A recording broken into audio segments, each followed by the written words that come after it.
everyone, this is Basa. Ganyan natin mula sa content creator at age of 12. Panibagong araw at panibagong vlog na naman po tayo. Siyempre, estudyante tayo kaya kailangan gumising na maaga. Yan nga, ipapasok ako sa school. Gaya nga na sabi ko sa inyo, ipapakita ko sa inyo ang gawain ko sa school at pagpasok ko. Pero, paunti-unti lang kasi nasa school tayo niyan. Pero ngayon ay gumising man ako na maaga. Para maaga rin makapagasikaso.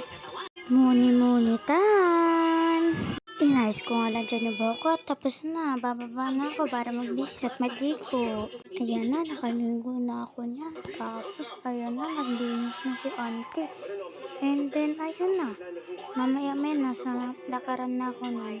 So, ayan, naglalakad na ako sa park na yan. Ayan palang park na yan guys, ay madilim kasi dyan. Kasi nga gabi pa. Madaling araw pa lang. So, ayun, naglakad na ako papunta sa kaya. And then, may nyo pa ako makikita dyan maliwanag. So, ayun. Sana mag-enjoy kayo sa mga video-video ko na yan. Basta, ayan na nga. Mahabang mahaba yan. Kasi nga, diba, mahabang nilalakad ko bago ako makasakay ng tricycle. Kaya, ayan. Abangan nyo na lang. Napakahaba niyan. Ayan na, unti na lang. So, ayan na nga guys, nandiyan ako sa lakaran na yan. And then, malapit na ako sumakay ng tricycle na yan, syempre. Mamaya pala makikita niyo yung mga classmates ko guys. Ayan na, malapit na ako sa tricyclean. Ayan na nga guys, naghahabang na ako ng tricycle dyan. Kasi pababa na ako papunta sa tricyclean. Kasunod ko pala dyan si mama guys. And ayan, nandiyan na ulit kami sa school. So, ayan, kasama ko na dyan si Ashley. So, ayan sa Ashley guys, nag-isipan ko mag-vlog kasi gusto niya makasama sa ano ko. Pero nahihiya pa daw siya. Pero ayan, tawanan muna kami, daldalan, ingayan, syempre. Pakasama yan dyan dahil wala naman kami ginagawa dyan. And then, I am grade 6 na pala sa mga hindi po nakakalam. So, ayan, daldalan lang, ingayan. So, ayan, abangan nyo na lang mamaya next kong dyan. May binanong pala siya dyan sa akin pero hindi ko na naiparinig sa inyo kung ano yun. Nakalimutan ko na rin eh. And then ayun na, malapit na uwian. Magre-retouch lang muna kami. Magre-retouch lang muna ako dyan pero yan. Tignan nyo na lang yung pagre-retouch ko. Napakadami niya like sa makeup.